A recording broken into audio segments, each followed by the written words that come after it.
It gives me great pride to present to you Mayor Dana.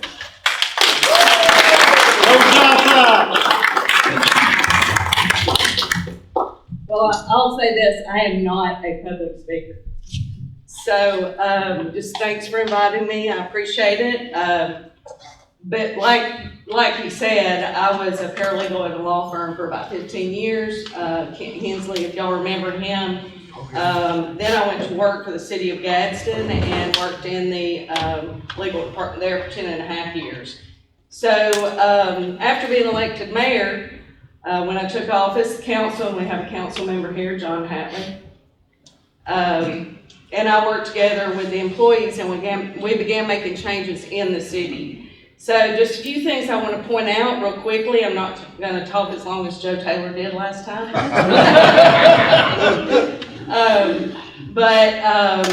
One of the first things on my list that I wanted to get done was to build a fire station. And the past 2 years we've been working really, really hard on that. We just approved that fire station loan with USDA. We were able to get a 30-year loan with USDA for 2.5% interest rate. Wow. So I don't think we're ever going to see that again.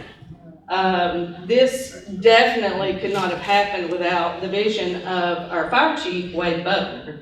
So he worked really hard on this. There had been lots of talks in previous administrations about a fire station, and that was just one of my goals, was to get that done when I took office.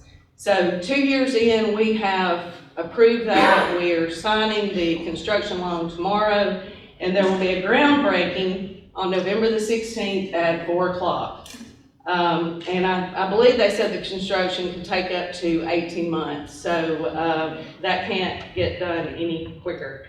So once that's complete, we've also discussed kind of enhancing our police department, doing a remodel on that end of the building. We've got investigators working in what I call a closet space. But we're approved to hire 2 more policemen, so a lot of our stuff has been on public safety. And improving that space and the departments for that, because I think that's one of the most important things that we have. And I think everybody knows that to grow economically, we've got to have a fire station that we can service the residents and businesses 24/7. Since May of 2021, we have also started talking about garbage services. We contract that garbage service out to Waste Management. We've had a lot of complaints on it. When you contract something out like that, it's hard to control how those things how those things go. So May of 2021, I was approached by somebody to start looking at garbage trucks. So we started talking about that. In May of this year, we ordered 3 garbage trucks. We're going to start doing our own garbage in January of 23.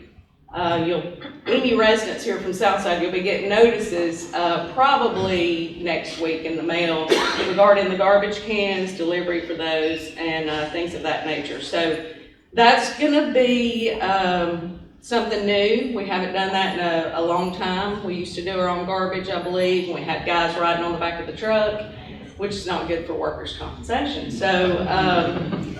So anyway, this is a 1-man truck with automatic arm.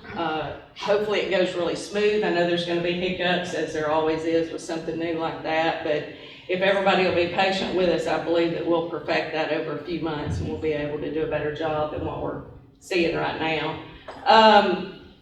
The council voted to participate in the Economic Development Academy, or to apply for that academy with the League of Municipalities recently. I was notified a couple of weeks ago that we have been accepted into that Economic Development Academy, and we'll hear some more about that next week at a convention that we're going to.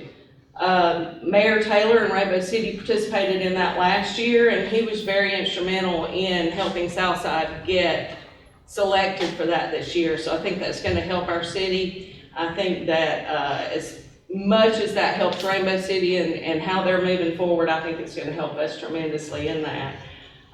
We also, when we came into office, we We knew that we had to do some paving of some streets. We had a long list of streets that needed to be paved, so we paved over 30 roads this year. That was probably a $1.5 million project. There's still some fine tuning to that or cleanup that they're gonna be doing there, but infrastructure is important in any city, and I think infrastructure doesn't just include roads, but also your police and fire services, street sanitation services, and things like that. So those are a lot of the things that we've been doing over the past 2 years. We are still pushing for a northbound bridge across the Coosa River. And a couple of weeks ago, I met with AlDOT, and I believe that this bridge is about to be, we're probably gonna hear in the next few years that this bridge is gonna be built.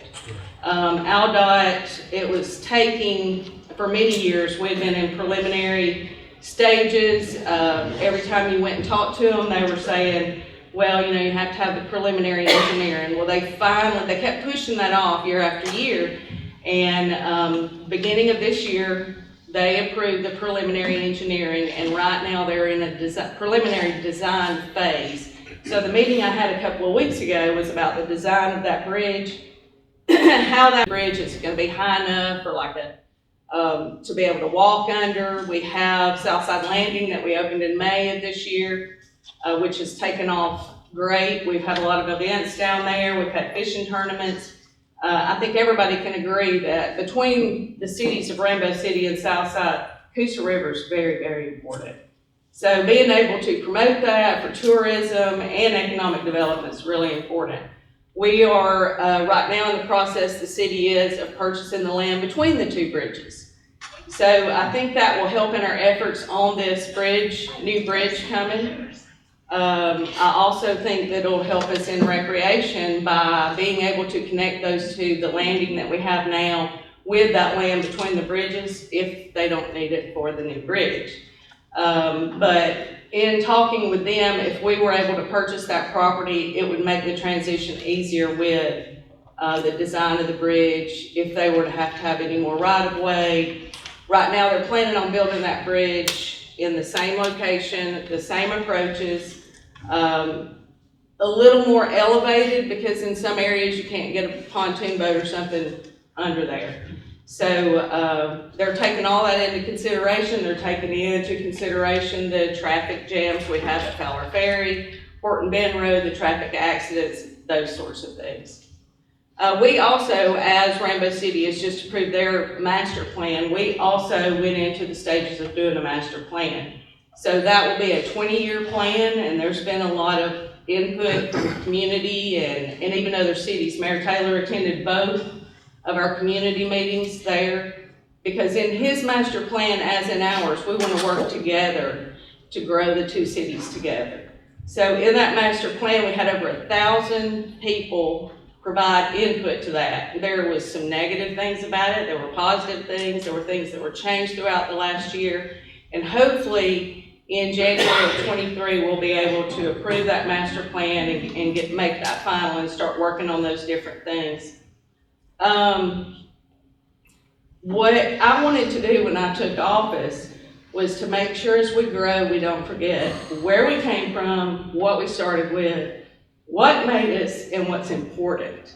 So with the growth, with growth, most cities lose their identity and they grow too fast. So we didn't want that to happen with Southside. So as everybody knows, and I think you've heard before, we're referred to as a bedroom community in Southside. So to be able to have certain amenities, certain recreational opportunities, services, and most importantly, have the best public safety that we can have, we have to have retail development, we have to have light industrial development, provide recreational opportunities for anybody moving in. So we don't want to lose our identity, but we want to have strategic growth. So our master plan is called Southside Next. So this is to preserve the history while planning for the future. So we want to keep our identity, but we want to be able to provide those things, have retail development, some economic growth in order to have the money to provide all of those things. I think the community's been really supportive of that. There are always gonna be some negative comments about different things, but I've received a lot of text, a lot of information from the public on how they're appreciative of having a master plan, something that we can grow with over 20 years. So a lot of the things in that plan are not things in January that we're gonna start doing. It takes time to plan this out and to make it happen. Also, a lot of great comments we've had is about all of the events that we've had going on. And I want to thank Neely Henry, Greater Gadsden, the City of Rainbow City for partnering with us for all of those things. We have our police and fire have a Halloween trunk or treat every year. It's growing tremendously. This year it was really big. They had more vendors. They had more activities for the kids. We have our Christmas events coming up, November the 28th. We're gonna have tree lighting. We'll have some food vendors there. December the 10th, I believe, is the Christmas boat parade. And is that still gonna be vendors on both sides? Do y'all know? I'm not sure, but we're gonna have vendors at Southside Landing. Santa's gonna be there. Rainbow City, Southside, Greater Gadsden, and Neely Henry are all partnering in that event. And then on December 17th, we will have our Christmas parade. And that will be on School Drive, just as it was last year. That was the first Christmas parade we've had. And it went really well. It went so well that the high school helped kind of organize it that day, and they brought back their homecoming parade this year, which was well thought of, and everybody really enjoyed that, and I believe they're going to continue doing that too. But as I said, Greater Gadsden, Neely Henry, everybody's worked together on some of these things, and we want to continue to partner with each other on that. I may have said this before, but I found a newspaper article back in the 50s that referred to Southside as the loveliest village on the Coosa. Amen. So, in the last 2 years, the administration, employees, community, I think we've changed the face of Southside, and we're beginning to grow. We're beginning to have events. We're beginning to be seen. All of this while definitely surviving COVID for 2 years. It takes teamwork, the mayor, the council, the community, and the employees to do that. So I think we have some great employees at the City of Southside, and I couldn't ask for better employees. They are the ones who get the work done. We can tell them what to do all the time, and we can say we want to do all this stuff, but the employees are who actually gets the work done. So the future's bright. We want our community and visitors to be able to live, work, and play in Southside. We want to look forward to the future, but we also look forward to Rainbow City's future and this county's future. So I think working together, we can all make Etowah County a better place. We can make the Coosa River a better place, and partnering together is going to do that. Again, I'm not going to talk as long as Mayor Taylor did, so thanks for having me.